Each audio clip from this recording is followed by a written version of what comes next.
Vatican says Pope Francis is still experiencing complex or chronic health conditions that affect multiple parts of his body systems, but the head of the Catholic Church is resting calmly since on Thursday, adding that the prognosis or the likely outcome or the forecasted outcome of the current health conditions of the Pope is still guarded. This, as local media had earlier reported that the Pope confided on some of his aides that he may not make it alive, with reports of some Catholic officials already rehearsing for his funeral. According to Vatican, Pope Francis had a restful 15th night in Rome's Gemelli Hospital, where he is being treated for bilateral pneumonia. As in recent days, the night passed calmly, and the Pope is now resting, said a Holy See press office statement on Friday morning. According to the Thursday evening press release, the Pope's clinical condition continued to improve, though it remains complex. The press office added that his prognosis remains guarded, noting that his therapy is continuing. He spent Thursday afternoon in prayer and attending to various work-related activities, according to the Holy See press statement.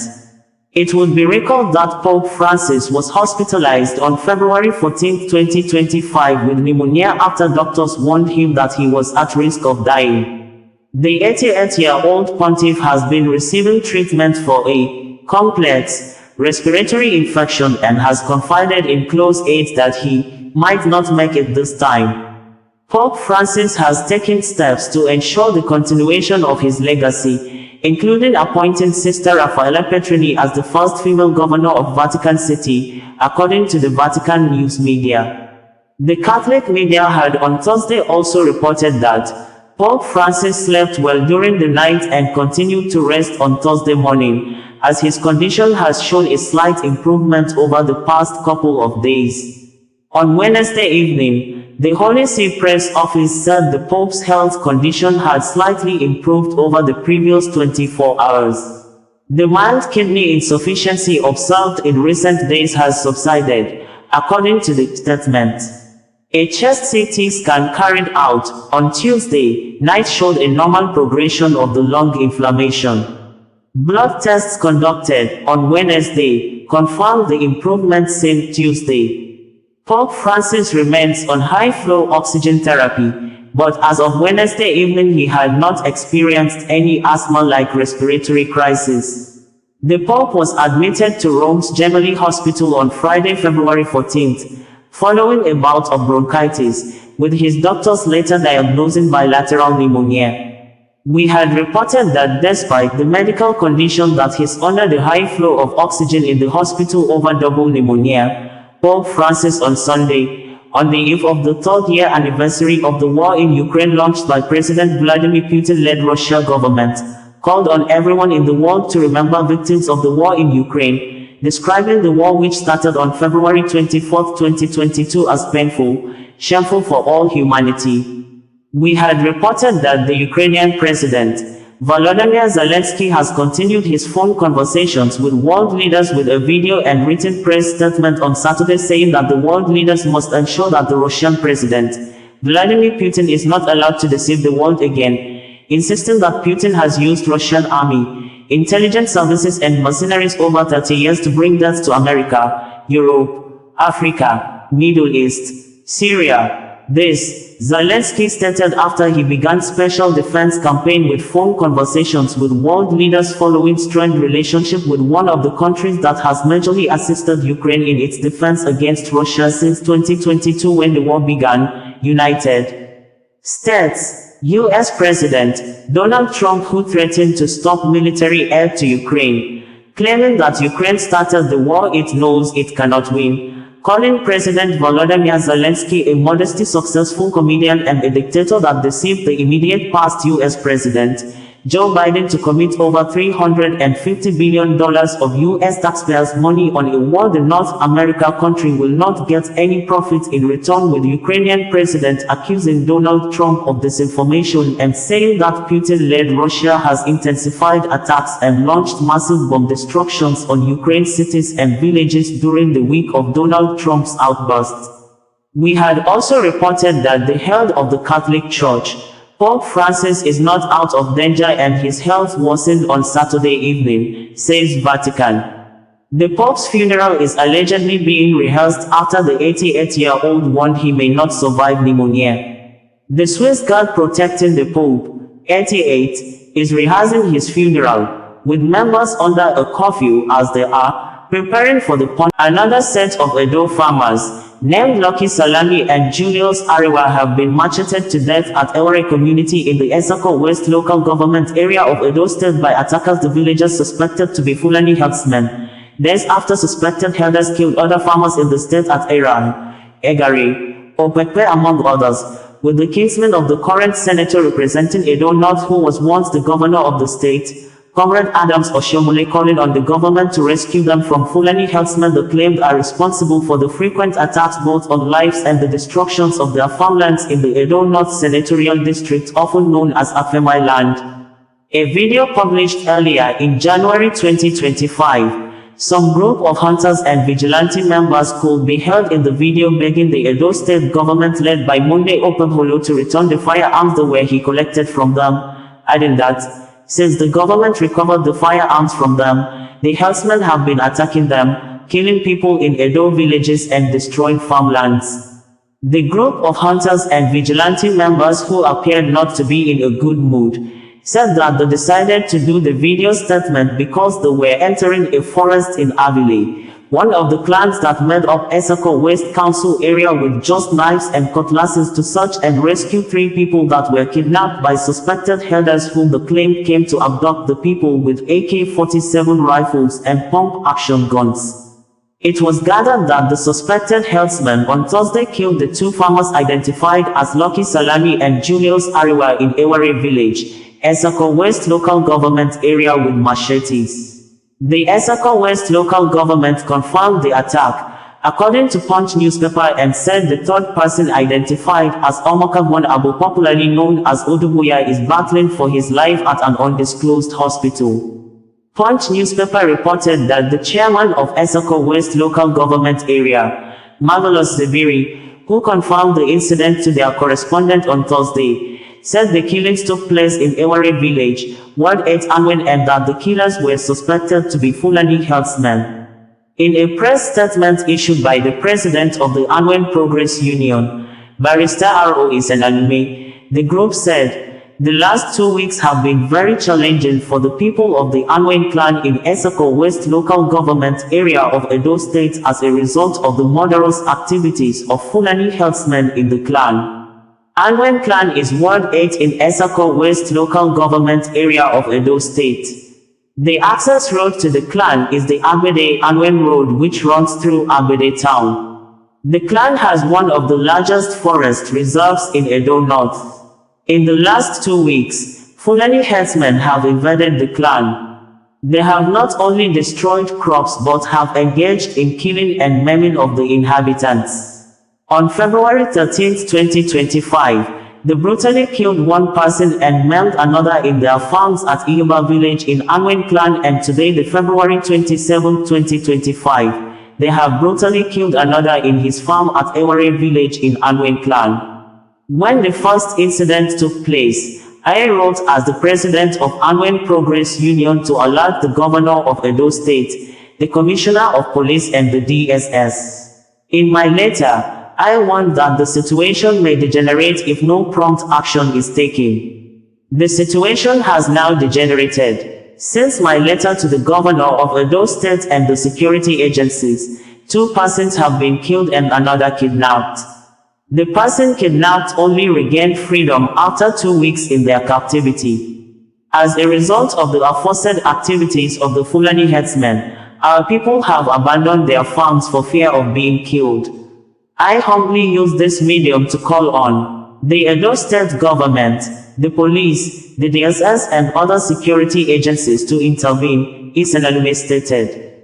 We had reported that the Edo State governor, Monday Oshiomhole, has blamed militants and herders over the killing of 24 persons in Medoti, Belomonte among other 5 villages in the Eware Southwest local government area and Okpekpe in the Etsako East local government area of Edo State, says. He has deployed more troops to the affected communities, with Earth News Media showed on-the-spot assessment video footage of some residents fleeing the communities, just as another report indicated that a little boy was also killed on Friday at Eguare in the Edo Central local government area of the state.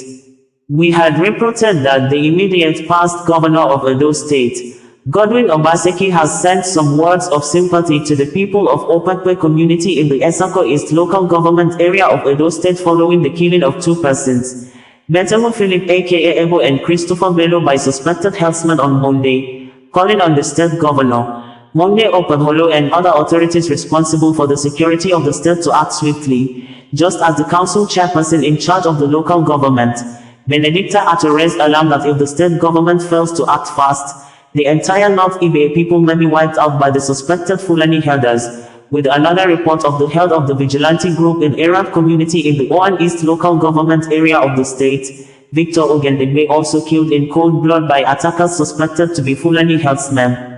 Previously, we reported that the Edo State Command of the Nigeria Police Force has confirmed the killing of 7 persons on Friday during a communal clash between the people of Gwelimonti and Medoti communities in the Eware Southwest local government of Edo State, with the police also arresting a member of the Edo State vigilante group who shot dead and set ablaze a victim he falsely accused of being a thief out of malice due to misunderstanding the vigilante member had with the deceased, just as the new commissioner of police, Enekun Otimenin, subject police personnel in the state to retraining. This morning we are in the bush, in Avile bush, walking towards Anebete and Erah. We are in the bush because some of our people were kidnapped 3 days ago. So as you can see, we are in the bush with our machete and knives. We are just going towards to know if we can recover our kidnapped victims. So, as a matter of fact, Oga, we beg una, make una beg our Baba Governor, make them help us. Because we are farmers and vigilante and hunters. As we do now, we understand, say those people were called courageous, our people. They came with AK-47 and pop action. And we now, they take ordinary hands. They enter this bush. And as you can see us, all of us are family men. So we pray so that as we enter this bush with peaceful, may God let us come out peacefully and happiness. Amen. So we beg, make the help us, beg our Baba Governor, make them help us with our firearms. We not too much need big one like pop action, like AK-47. Even they gun, we like them. They gun what would those day gun what would they use before? You want what they collect from us, make them give us. We want her like that. International Criminal Court, ICC prosecutor Karim Khan has visited the Democratic Republic of Congo, DRC, and issued notice to any warlord, militia leader including the leader of the Congo River Alliance, AFC, that included the M23 rebels, calling Nanga that the ICC is developing new ways for all parties in the ongoing conflict to partner with DRC and end the war, either by establishing a special court in Congo or through the independent work of the ICC prosecutor's office, adding that justice is a right for all, and the president of Congo, Felix Tshisekedi, told the ICC that he has made plans to hold international conference in Kinshasa in April 2025 to find sustainable solutions to the conflict, with ICC calling on any armed group, any armed forces, any allies of armed groups or armed forces that they don't have a blank check, and they must comply with international humanitarian law, which ICC, through the effective application of the law, must show that the life of people in the DRC has equal value as those in all other situations addressed by the ICC. Details of the 2 days visit are presented below as reported as published in the ICC website. Statement, the 27th of February 2025. ICC Prosecutor Karim Khan KC concludes visit to the DRC. Effective justice must be at the heart of our response to this crisis. I have concluded my second mission to the Democratic Republic of the Congo, DRC, held from 24 to the 26th of February 2025. This visit underlined my commitment to further intensify the work of my office in delivering justice and accountability in the DRC, particularly in the East. This is something we cannot do alone. It will be delivered together with the victims, civil society, affected communities, and national authorities of the DRC that I have met with in the last 2 days. Upon arrival, I recalled the reactivation of my officers' investigations in the DRC as announced in October 2024, and sent a clear message to those on the ground: any armed group, any armed forces, any allies of armed groups or armed forces don't have a blank check. They must comply with international humanitarian law. Through the effective application of the law, we must show that the lives of those in the DRC have equal value as those in all other situations addressed by the ICC. During my visit, I had the honor of meeting with His Excellency President Felix Antoine Tshisekedi Tshilombo. Our discussions were candid and focused on the urgent need to address the grave situation in the eastern DRC, where violence has escalated alarmingly. We reaffirmed our shared commitment to combating impunity and ensuring justice for victims of the most serious crimes. We agreed that to deliver lasting accountability, we must find a new way of doing things. In this spirit, the President reaffirmed his engagement to convene an international conference to be held in April in Kinshasa aimed at delivering a holistic, sustainable and comprehensive solution for justice in the DRC. Any warlord, any militia leader in any part of the DRC should be on notice that we are looking at new ways to forge a stronger partnership with the DRC. Whether it is the special court that is to be established here, or whether it is the independent work of my office, justice is a right for all. I was also pleased to again have the opportunity to engage with the prosecutor of the Cassation Court, the Auditor General of the Armed Forces of the Democratic Republic of the Congo, FARDC, and the First President of the High Military Court, my officers' judicial partners in the DRC, to further explore avenues for enhancing judicial cooperation and building stronger collaboration to reinforce the trust in the process in order to achieve an impact that will be felt by victims and populations afflicted by these serious ongoing crimes. The meeting with the President of the Constitutional Court and President of the Supreme Council of the Judiciary was another productive exchange focusing on the need for a robust national judicial process, in parallel with my officers' ongoing investigations to end the long-lasting cycle of violence and impunity in the DRC. My delegation and I met with a group of victims of sexual violence, whose testimonies underscored the urgent need for justice and reparations. In my meeting with Heina Sambo, Minister of Persons with Disabilities and other vulnerable persons, we discussed the importance of addressing the rights and protections for persons with disabilities.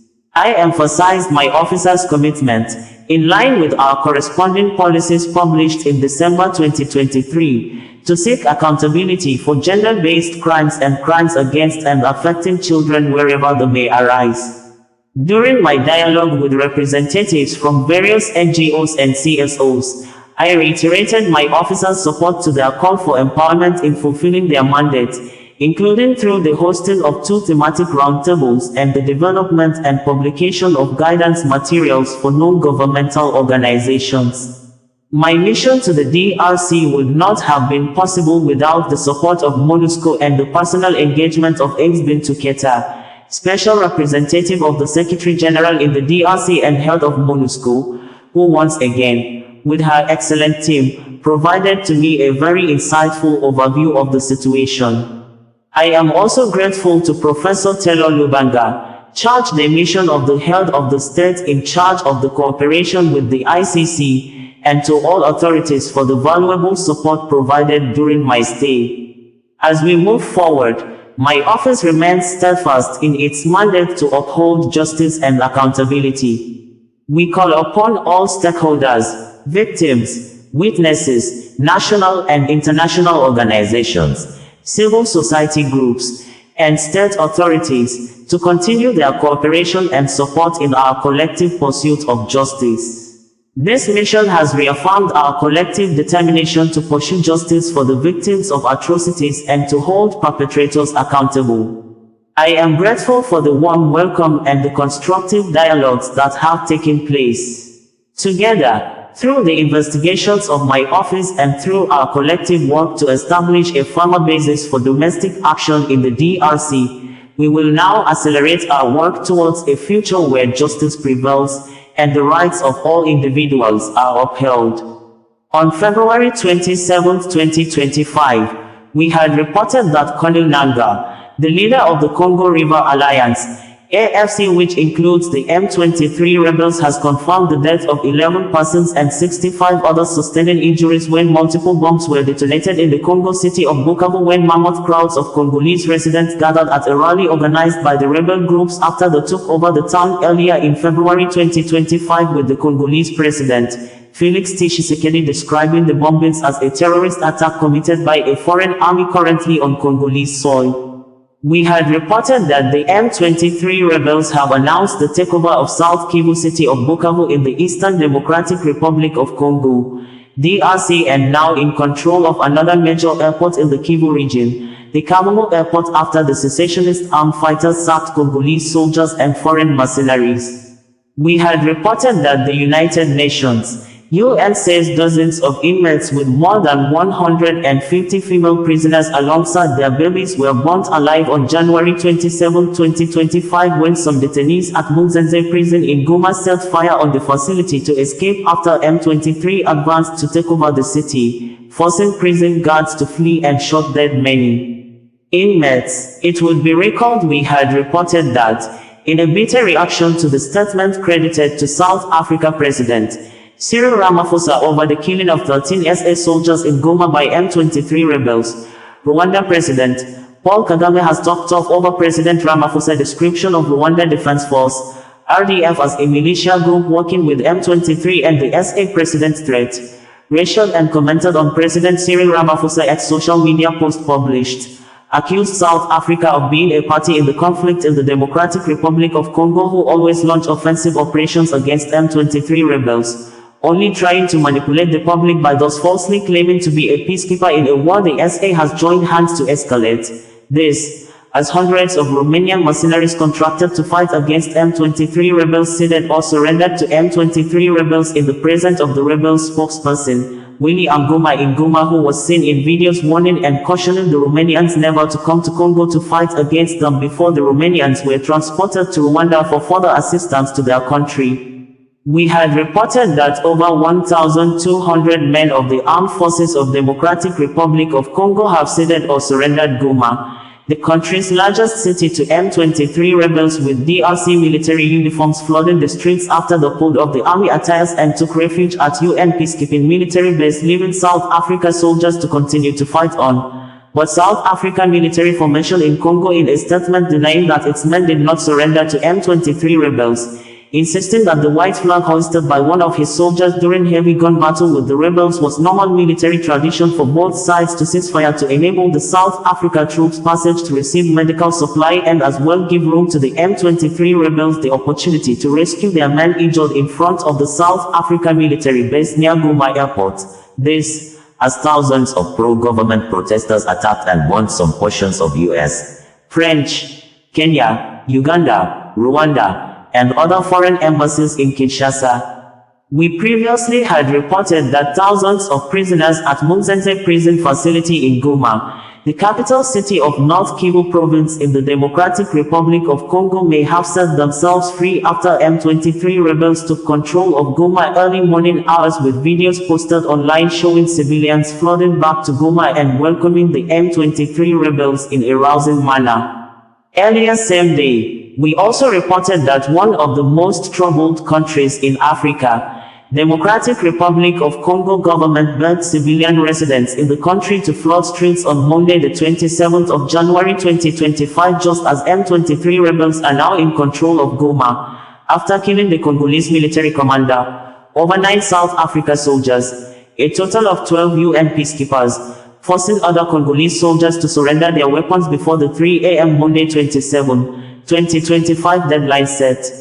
We had earlier in January 2025 reported that M23 rebels in the Democratic Republic of Congo early this year advanced and seized the town of Masisi. Same period, the Congolese government sent 172 death row prisoners to executioners, with 102 already confirmed executed, while the government kept mum on the third batch of 70 prisoners, including the May 19, 2024 37 coup plotters who were convicted and sentenced to death in September 2024, just as the country Minister of Justice, Constant Mutamba, threatened journalists with death penalty if they relayed the activities of bringing you the news in a more digital way.